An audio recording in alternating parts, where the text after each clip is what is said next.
اللهم صل وسلم وبارك عليه وعلى آله صلى الله وسلم عليه. مولاي صل على حبيبك المصطفى سلم يا ربي على نبيك المجتبى سلم يا ربي على نبيك المجتبى حبيبك المصطفى يا ربي على نبيك المجتبى سلم يا ربي على نبيك المجتبى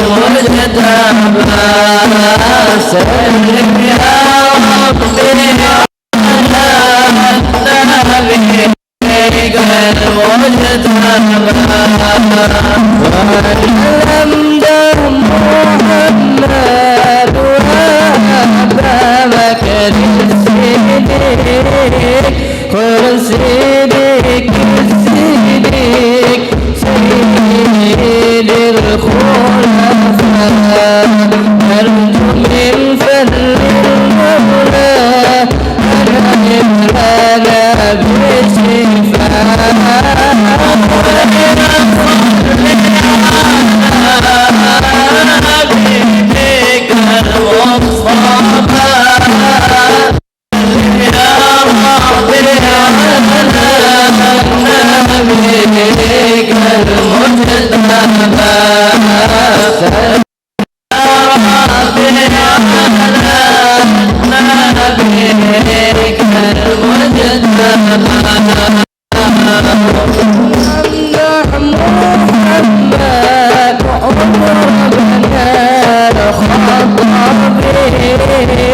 مبشر بالجنة وبالعلي شهر الله نرجو من فضل المولى أصلي به على حبيبك المصطفى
Allahumma salli wa sallim barik alaihi wa ala alihi.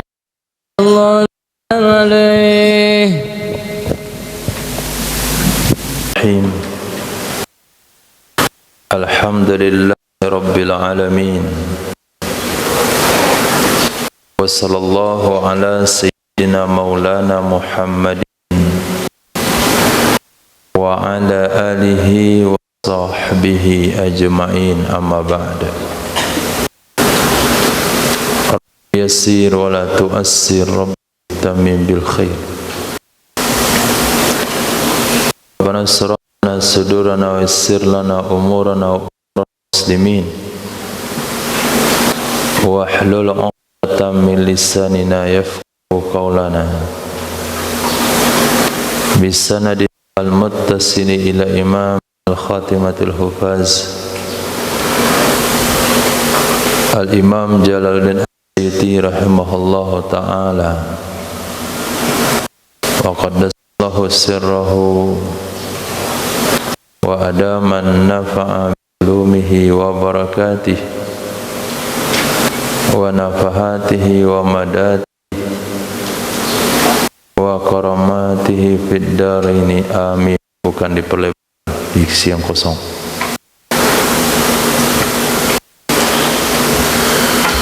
Ahbabana la duyufana al-a'izza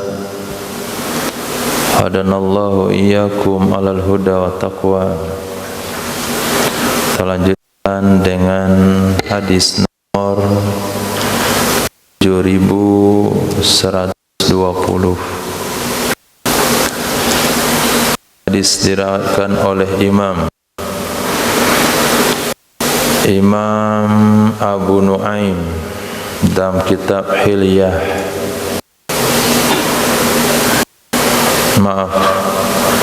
Hadis diriwayatkan oleh Imam Ahmad bin Hanbal dalam kitab Musnad, Imam Daud, Imam At-Tirmizi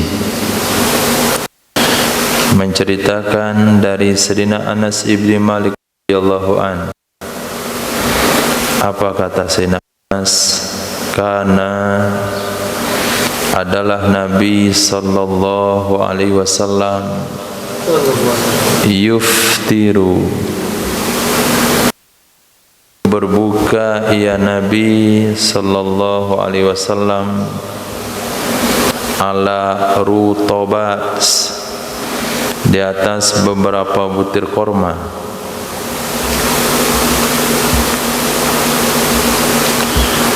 Qabla an yusalliya, sebelum bahwa salat ia Nabi, artinya sebelum salat maghrib. Fa illam yakun rutabat, maka jika tidak ada ia beberapa korma, maka jika tidak adalah beberapa korma, apakah Nabi ini? Kita harus sebagai seorang sosialis yang moderat melakukan pendekatan kepada seluruh lapisan. Ketemu geng motor, gayanya kayak geng motor. Nah, ketemu preman, dia lebih preman pula dari preman tersebut. Gunanya adalah pendekatan diri supaya bisa mengajak kepada kebaikan. Sayyidina Rasul mencontohkan bukan seperti itu caranya. Sayyidina Muhammad tidak pernah mengganti kostum karena mendekatkan diri kepada orang-orang yang tidak baik.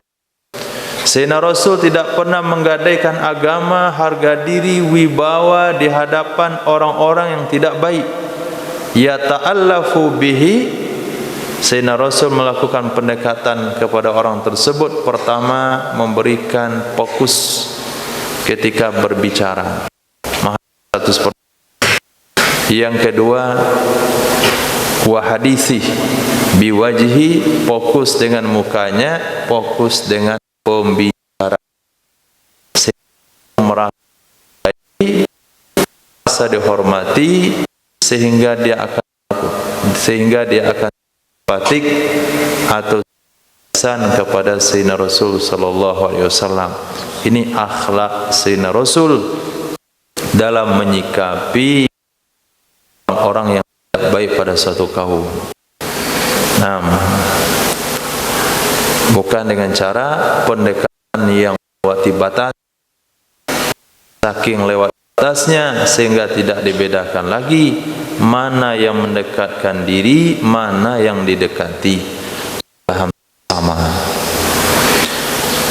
Hadis berikutnya dari Sayyidatina ta'ala anha, kana adalah Sayyidina Rasul sallallahu alaihi wa alihi wasallam yuqabbilu, mencium ia Nabi sallallahu alaihi wasallam, ba'da, akan sebahagian, azwajihi, istri-istrinya Nabi sallallahu alaihi wasallam. Summa yusalli, kemudian mengerjakan solat ia Nabi sallallahu alaihi wasallam. Wala yatawaddau, dan tidak berwudu ia Nabi sallallahu alaihi wasallam. Hadis ini diriwayatkan oleh Sayyidatina Aisyah radhiyallahu taala anha. Dari Sayyidatina Aisyah diriwayatkan oleh Sayyidina Jabir bin Abdullah radhiyallahu oleh Sayyidina Urwah bin Zubair radhiyallahu an. Maka ketika Sayyidina Urwah bin Zubair mendengar hadis ini daripada bibinya, maka kata Sayyidina Urwah bin Zubair, ma hiya illa ans, tidak hanya satu orang itu melainkan kamulah dia yang dicium Nabi sebelum solat. Fatabassamat, tersenyumlah Sayyidatina Aisyah radhiyallahu ta'ala anha, menunjukkan beliaulah yang dicium oleh Nabi. Tapi bukan satu-satunya. Hadis ini juga diriwayatkan oleh Sayyidatina Hafsah radhiyallahu ta'ala anha. Hadis juga diriwayatkan oleh Sayyidatina Maimunah radhiyallahu ta'ala anha. Maknanya ada beberapa orang istri Nabi, ya mungkin secara hakikat mungkin semuanya, tapi secara zahir hanya beberapa istri saja yang meriwayatkan bahasanya mereka pernah dicium oleh Nabi. Kemudian Nabi keluar ke masjid lalu solat dan tidak mengulangi wudu. Nah, kesimpulan hukum secara zahirnya ada mencium istri tidak membatalkan wudu. Bersentuhan suami dengan istri tidak membatalkan wudu. Tapi kesimpulan hukum ini bukanlah mazhab Imam Syafi'i rahimahullahu ta'ala. Ini adalah mazhab Maliki atau mazhab Hanafi. Kalau mazhab Imam Syafi'i rahimahullah, mencium istri membatalkan wudu. Lalu bagaimana dengan hadis ini? Hadis ini adalah khusus buat Nabi sallallahu alaihi wasallam, istimbat radhiyallahu taala, ayyu minkum yamliku irbahu kama yamliku Rasulullah sallallahu alaihi wasallam irbah. Siapa di antara kalian yang bisa mengendalikan nafsunya seperti Nabi mengendalikan nafsunya? Nah, ketika ada isyarat hadis seperti ini daripada Sayyidatina Aisyah, ini menunjukkan mencium istri tidak membatalkan wudu adalah syariat khusus buat Nabi sallallahu alaihi wasallam, sehingga di dalam mazhab Imam Syafi'i rahimahullah, bersentuhan suami dengan istri wudunya batal. Nah, jangan sampai pula antum sampaikan hadis ini pada ibu bapak, nanti bapak kasih hadiah terus sama mak sebelum sholat ke masjid, akhirnya sholatnya batal. Nah, ini hadis sahih tapi tidak dipakai dalam mazhab Imam Syafi'i, hanya dipakai oleh mazhab Imam Maliki. Mazhab Imam Syafi'i menempatkan hadis ini sebagai khususiat Nabi sallallahu alaihi wasallam. Nah, hadis berikutnya, karena adalah Nabi sallallahu alaihi wasallam yuqabbilu. Apa diqabbilu? Mencium ia Nabi, maf'ul bihnya dibuang untuk ta'addub, menjaga adab atau karena maklum. Mencium istrinya Nabi, wa huwa shaimun, padahal dia Nabi sedang puasa. Ini tidak ada khususiyat, dan ini boleh diamalkan oleh seluruh umat. Artinya mencium istri tidak membatalkan puasa, kecuali kalau sekiranya mencium itu akan menyebabkan kepada inzal atau kepada jima, maka hukumnya haram. Lil wasaili hukmul maqasid, sesuatu yang mengantarkan kepada yang membatalkan hukumnya haram. Kalau dia yakin, tapi kalau dia ragu-ragu dirinya saja itu akan menyebabkan kepada jima, mungkin saja tidak, ala syak, maka mencium makruh. Apabila dia yakin istri menyebabkan kepada jima atau inzal, dia yakin artinya lebih berat kepada tidak akan terlibat hal tersebut.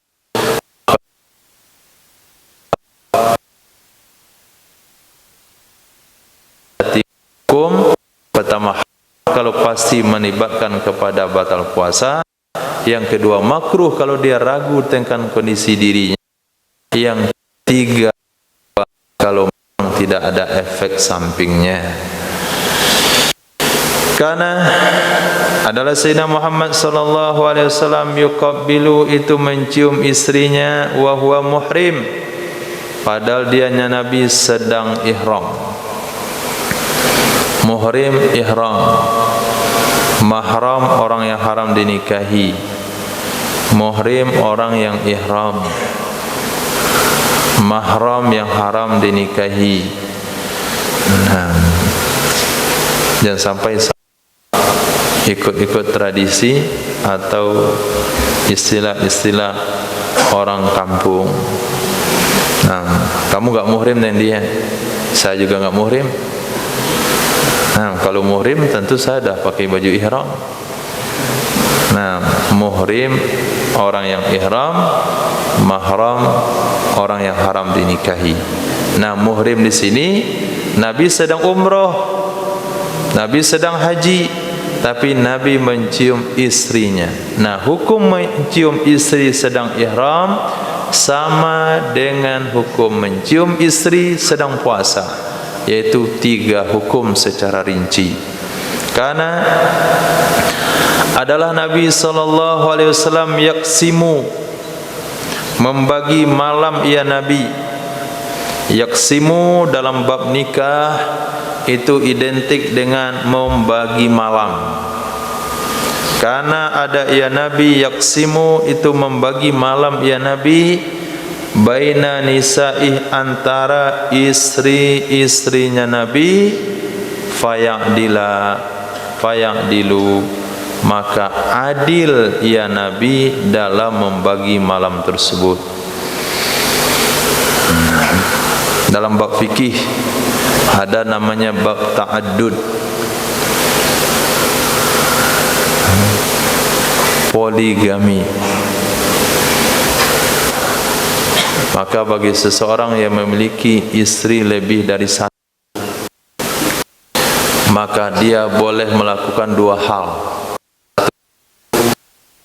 Rumah sendiri, ini rumah suami, ini rumah plat 1, ini plat 2. Nah, dia tidur di rumah masing-masing, itu boleh.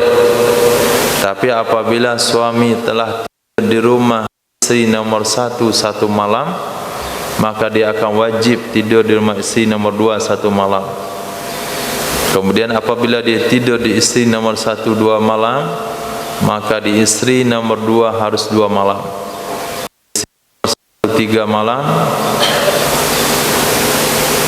istri nomor 2 juga 3 malam. Kemudian maksimal pembagian itu tidak boleh lebih dari 3 malam. Enggak boleh bagi 4. Maksimalnya cuma 3 malam. Itu disebut dengan qasam. Wajib, tidak wajib membagi jimaknya. Nah, jimaknya tidak wajib dibagi, tapi yang wajib hanya tidurnya saja. Ada di rumah istri pertama, dia tidak boleh ke istri kedua kecuali darurat. Misal darurat obat jantungnya tinggal di rumah istri kedua, maka dia boleh pergi ke situ hanya sekedar mengambil obat jantung. Sekiranya dia sampai di istri nomor 2, dia tertidur karena hujan lebat, ada di maka istri kedua dia harus ambil 3 jam kasih pada istri pertama. Itu qasam, bagi malam. Nah, kalau sekiranya antum tidak bisa melakukan praktek seperti itu, maka cukup 1 jam.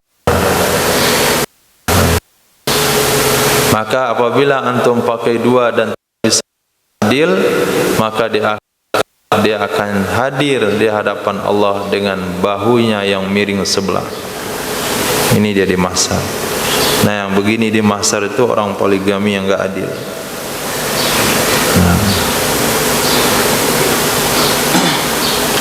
Nah, itu maknanya yaksimu. Jadi Sayyidina Rasul membagi malam itu adil sampai di akhir usia beliau ketika beliau sakit. Itu Nabi tetap dipindahkan dari rumah ke rumah padahal dalam kondisi sakit. Akhirnya Sayyidina Rasul berkata, nanti malam saya di rumah siapa? Kemudian enggak lama lagi, nanti malam saya di rumah siapa? Sahabat, maaf, istri-istri Nabi yang lain tahu. Ini saya tahu maksud Nabi SAW. Kayaknya dia pengen dirawat di rumah Sayyidah Aisyah. Maka 8 istri Nabi merelakan di akhir usia Rasul, bukan karena tidak mau merawat, tapi karena pengennya Nabi dirawat di rumah Sayyidatina Aisyah. Maka semuanya merelakan di rumah Sayyidah Aisyah. Kalau tidak bisa adil. Jadi bukan hanya membagi nafkah saja, juga wajib dengan kisimnya, yaitu membagi malam. Dalam kondisi seperti itu, adilnya Sayyidina Muhammad sallallahu alaihi wasallam, beliau membaca doa berikut, Allahumma ya Allah, hadza qasam, inilah pembagianku, fima amliku, pada sesuatu yang aku mampu. Allahumma ya Allah, hadza qasami, inilah pembagianku pada sesuatu yang aku mampu.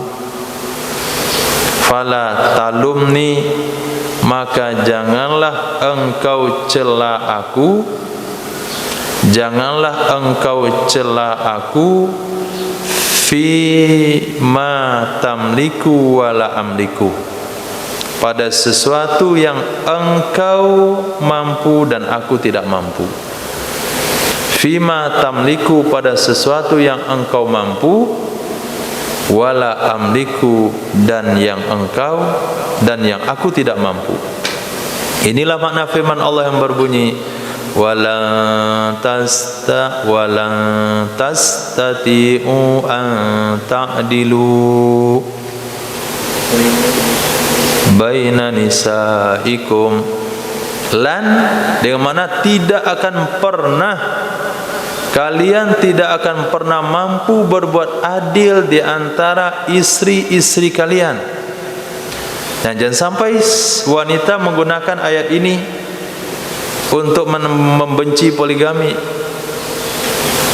Nah, ini jangan-jangan salah istinbat lagi nanti.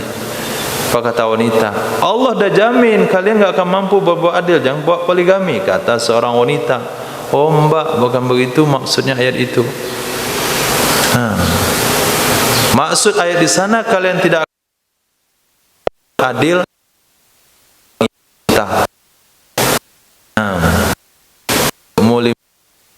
Umur 50, mana bisa? Itu enggak bisa.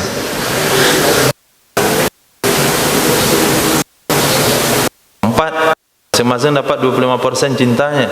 Adil kan pernah. Maka adil itu wajib cuma di pembagian malam. Cinta tidak wajib dibagi. Maka ketika Muhammad sallallahu alaihi wasallam ditanya, ayyun man ahabbun nas ilaika, man ahabbun nas ilaika ya Rasulullah, qala Aisyah. Minar rijal qala abuha. Siapa orang yang paling kau cintai wahai Nabi? Aisyah. Nah, sehingga Nabi sabda, Aisyah kasaridi bainat ta'am, bainas sairit ta'am. Aisyah itu seperti bubur daging daripada makanan yang lain. Bubur daging itu makanan spesial di zaman itu. Jadi kalaulah ada makanan-makanan yang lain dari makanan Sumatera Barat, Sayyidah Aisyah itu rendangnya gitu. Nah,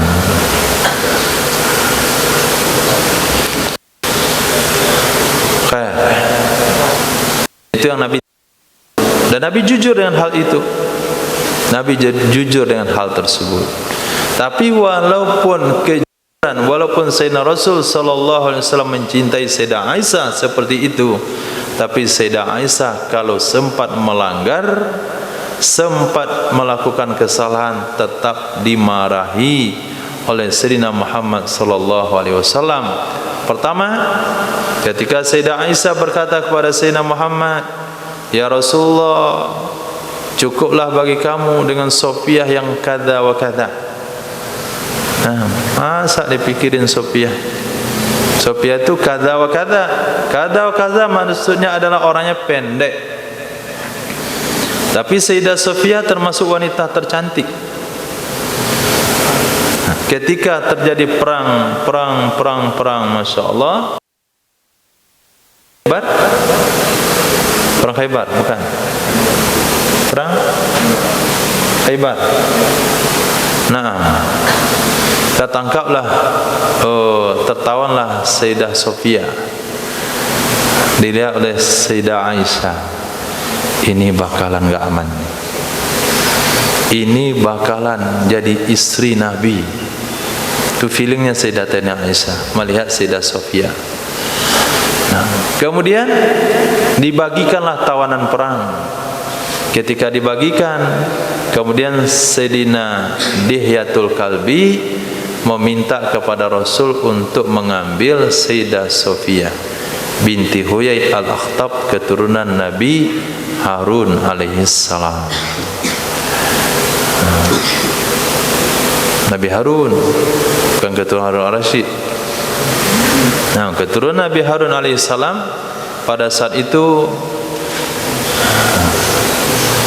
sahabat yang lain komplain, ya Rasul, enggak cocok Dihyatul Kalbi walaupun tampan, Yusufu hazil ummah, tapi enggak cocok untuk dia. Maka itu adalah anak pemimpin kaum. Untuk panglima perang yaitu Sayyidina Rasul sallallahu alaihi wasallam panggil dia ke sini. Ke sini kan Sofiah, cari yang lain untuk kamu. Nah, dibawalah oleh Nabi ke dalam kemahnya. Apa kata sahabat? Apa kata sahabat? Kalau sekiranya keluar bernikah, itu istri Nabi. Kalau keluarnya tidak bernikah, berarti budak Nabi. Itu bedanya yang bernikah enggak menikah. Untuk enggak ada akhwat aman insyaallah. Kalau keluar berarti istri Nabi. Kalau keluar tak bernikah berarti budak sahaya Nabi. Keluarlah bernikah. Kan sudah saya bilang, kata Sayyidah Aisyah, Nah, pada saat itu Nabi SAW melakukan ada sisa-sisa rotinya, ada sisa-sisa makanan, kumpulkan semuanya. Setelah dikumpulkan kemudian dibagi. Inilah kendurinya Sayyidah Sofiyah radhiyallahu ta'ala anha, hanya dengan sisa-sisa roti. Dia enggak perlu mikirkan uang kenduri nanti saya nikah baralik uangnya di mana. Sudah beli aja bakwan 200.000 itu udah banyak. Nah, kalau enggak mau dibeli, suruh buat sama kawan-kawan edat tapaku. Banyak tuh hasilnya. Dan tepungnya dibanyakin, banyaknya sudah. Nah, apa ribet?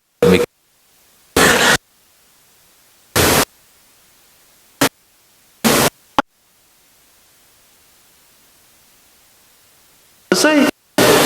Kapan Nabi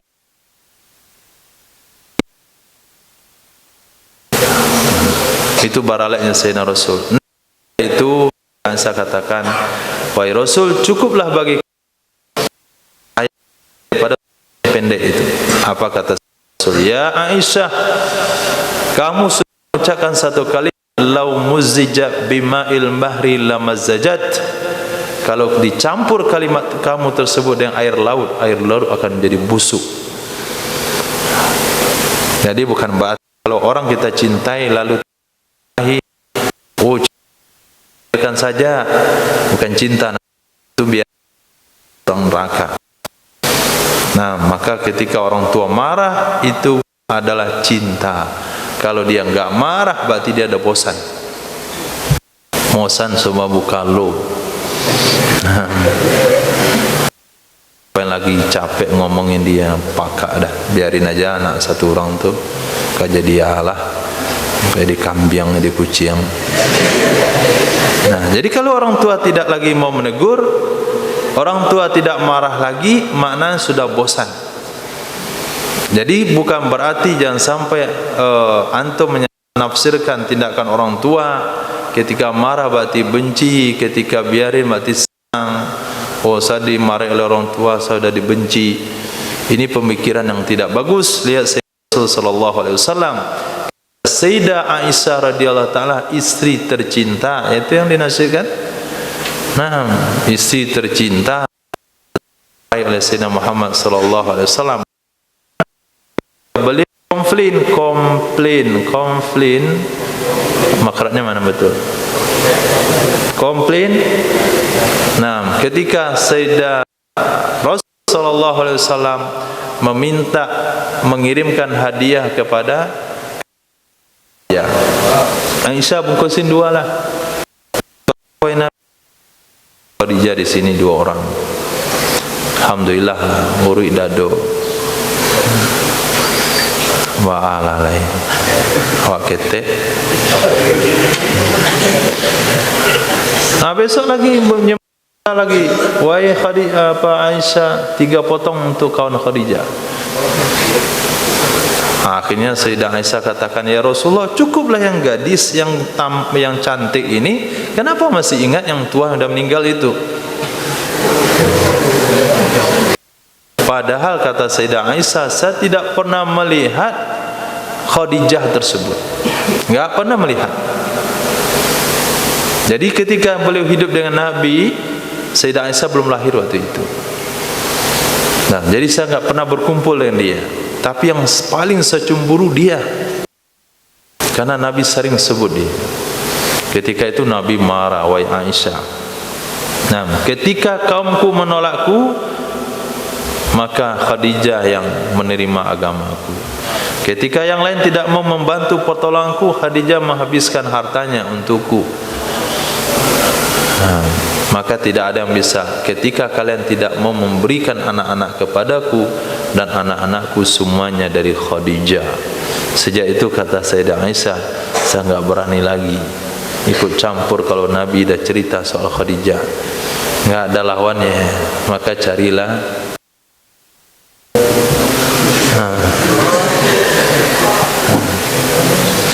yang cari. Nah, nyata cinta Sayyidina Rasul kepada Sayyidah Aisyah terkalahkan oleh Sayyidatuna Khadijatul Kubra radhiyallahu ta'ala anha. Buktinya Nabi tidak pernah mempoligaminya. Kayak apa urusannya ke situ? Nah, urusan Nabi katakan, inilah yang saya mampu, yaitu bagi malam secara adil, dan saya tidak mampu membagi cinta. Ampuni aku, jangan cela aku pada perkara yang aku tidak mampu, dan engkaulah yang mampu. Karena adalah Sayyidina Muhammad sallallahu alaihi wasallam yuksiru, melakukan qasar ya Nabi, yuksiru, melakukan qasar ya Nabi fis safari, di dalam safar, wa yutimmu, dan menyempurnakan ya Nabi. Jadi Nabi melakukan qasar, Nabi juga melakukan salat sempurna. Maka kita juga menyesuaikan kondisi dan keadaan. Kalau kita salat bersama kawan-kawan musafir, kita qasar. Ketika kita menumpang salat di orang tempatan, kita salatnya tamam. Jadi salat dalam safar itu fleksibel.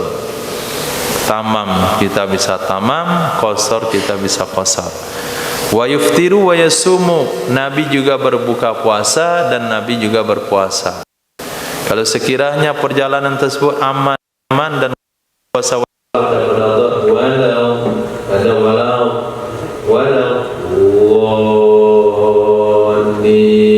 satu nafas. Nah, itu salat tarawih tidak ada masalah karena 20 rakaat.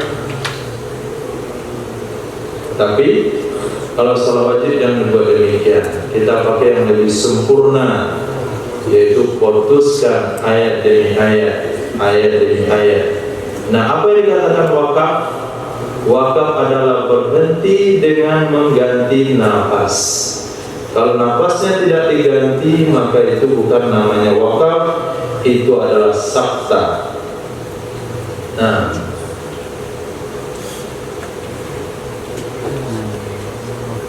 wakaf adalah berhenti dengan mengganti nafas. Kaki nanti lurus. Tapi kalau sakta itu berhenti, nafas nggak diganti. Jadi yang sampai salah baca. Alhamdulillahirabbil alamin, arrahmanir rahim, maliki yaumiddin, itu sakta. Alhamdulillahirabbil alamin, arrahmanir rahim, maliki yaumiddin. Nah, maka lebih tepat itu orang bisa nafas, jadi imam itu pas, karena dia akan ganti nafas. Kalau sekiranya disambung dengan ganti nafas, itu orang tilawah. Nah, dia akan ganti nafas tapi tidak ketahuan, namanya mencuri nafas. Dan itu juga tidak boleh. Kalau Anda ganti nafas berarti wakaf. Nah, kalau Anda mengganti nafas berarti wakaf, kumar berarti. Kalau Anda mengganti nafas berarti wakaf. Kalau wakaf jangan dilanjutin. Kalau tidak dilanjutin harus ganti nafas. Kalau dilanjutin tanpa ganti nafas namanya sakta. Memberikan sakta pada tempat bukan sakta itu menciptakan kiraan sendiri. Nah, namanya kiraan ke-20. Nah, kiraan asaz. Siapa pendirinya? Farid, Habib, misalnya, itu tidak boleh. Jujur saja, habis nafas berhenti, kemudian ganti lagi. Nah, mungkin bisa diuzurkan ketika kita memimpin ayat atau memimpin surah. Kenapa dikatakan uzur? Karena kalau kita berhenti, itu kadang-kadang ketinggalan dan lain sebagainya. Tapi tetap itu juga tidak masuk hal yang ditoleransikan. Terakhir selesai. Ada 15 menit lagi kita tahu setoran. Enggak ada apa? Enggak boleh pulang.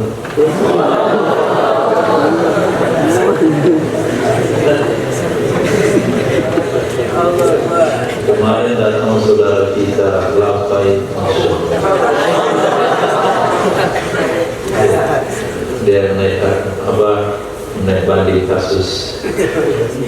Nah, jadi yang lari-lari kemarin itu jangan nggak pulang lah dendanya, bikin kaget. Mau diganti ya, silakan ganti saja. Tapi kalau sekiranya ada yang ikut, itu nggak pulang 2 bulan. Nah, dicatat namanya nanti, sulapnya dicatat, dicek. Kalau kerjanya nggak serentak, berhentinya nggak serentak, dari peserta kemarin yang lomba lari itu, nah itu 2 bulan nggak kasih pulang. Sampai ya, ditertibkan kawan-kawannya.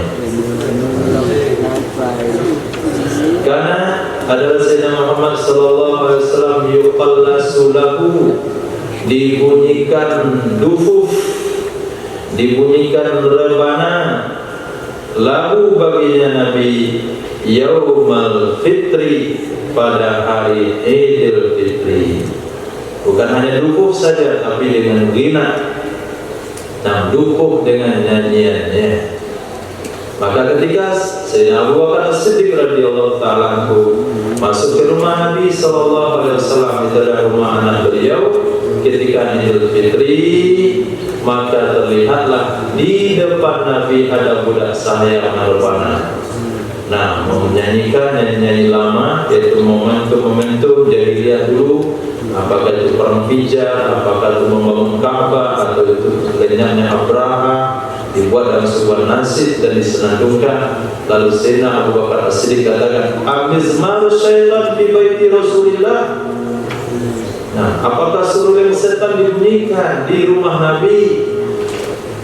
Nah, ini sebelum Sayyidina Abu Bakar memahami hakikat yang sesungguhnya. Seperti itulah pemahaman Sayyidina Abu Bakar, semua musik haram. Nah, tapi setelah mendapatkan keterangan dari Nabi sallallahu alaihi wasallam, ya Abu Bakar, biarkan mereka, ini hari Lebaran. Nah, hari Lebaran, nanti ada hadis lagi di belakang, yaitu memangkat rebana ketika akad nikah. Nabi benci dengan akad nikah yang tidak ada musiknya. Nah, dan Nabi juga mengharamkan kalau musiknya organ tunggal, apalagi organ ganda. Organ tunggal saja haram, apalagi organ ganda.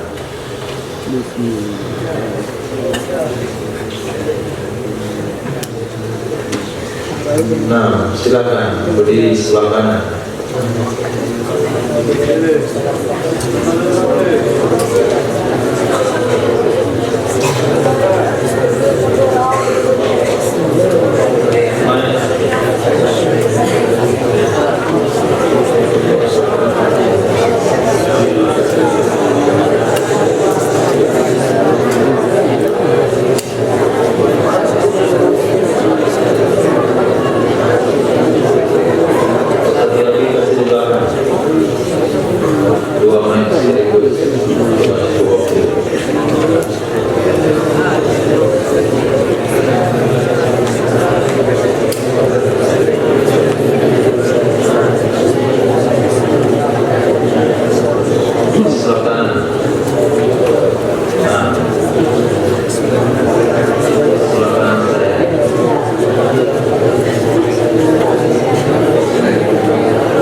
Silakan Ibu berdiri.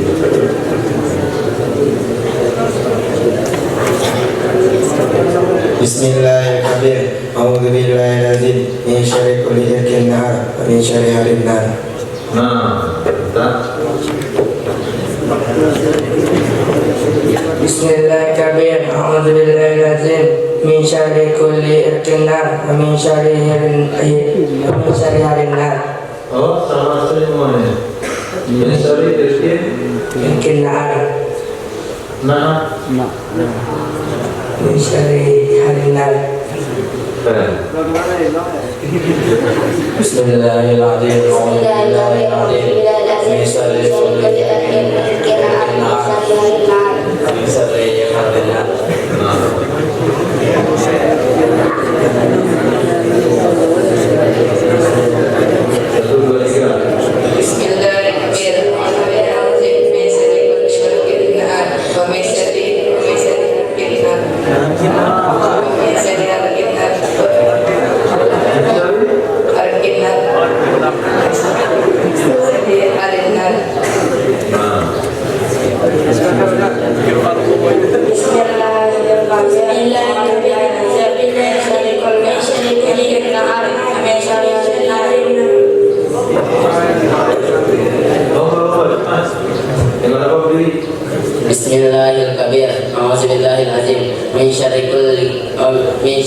kulli irtina'a wa min syarri harin nar. Yang mendapat berdiri langsung. Berdiri sambil berdiri. Nah, ya.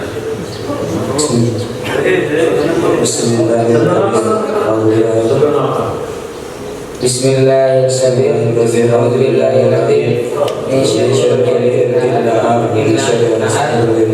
wa min syarri harin. Itu ulang antum tutup hitamnya. Kadang-kadang disebaca aja yang masih bagus. Bismillahirrahmanirrahim. A'udzubillahi min syarri harin.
Biar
Bismillahirrahmanirrahim.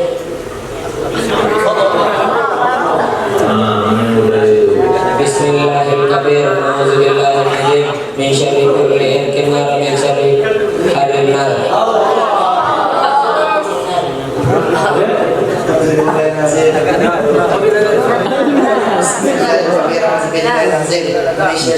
من شر كل إرك نعال ومن شر حر النار. بسم الله الكبير من شر كل إرك نعال ومن شر حر النار. بسم الله الكبير أعوذ بالله من كل شر من شر كل إرك نعال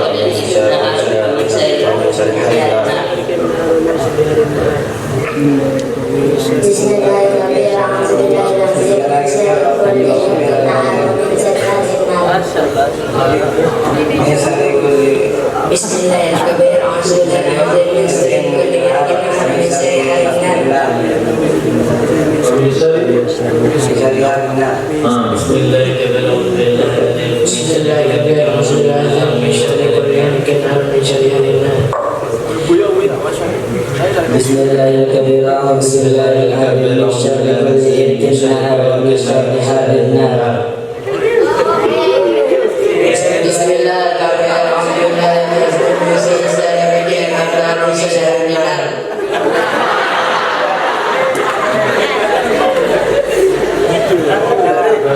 Siapa yang bisa yang berdiri dulu?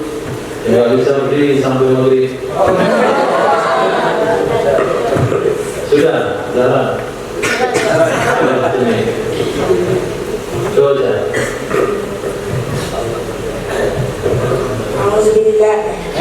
Bismillahirrahmanirrahim. A'udzubillahi min syarri kulli fitnah wa min syarri kulli nahar. Min syarri kulli nahar. Min syarri kulli nahar. Min syarri kulli nahar.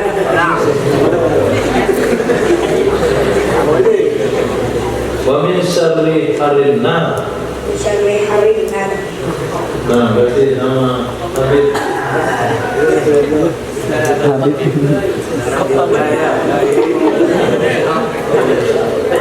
Faiz, apa itu? Faiz. Lanjut dulu. Faiz, silakan.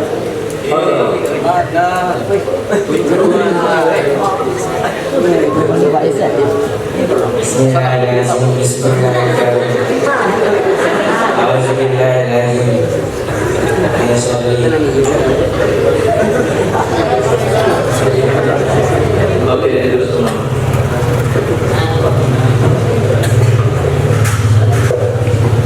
Cukup insyaallah. Sallallahu alaihi wasallam. Alhamdulillah.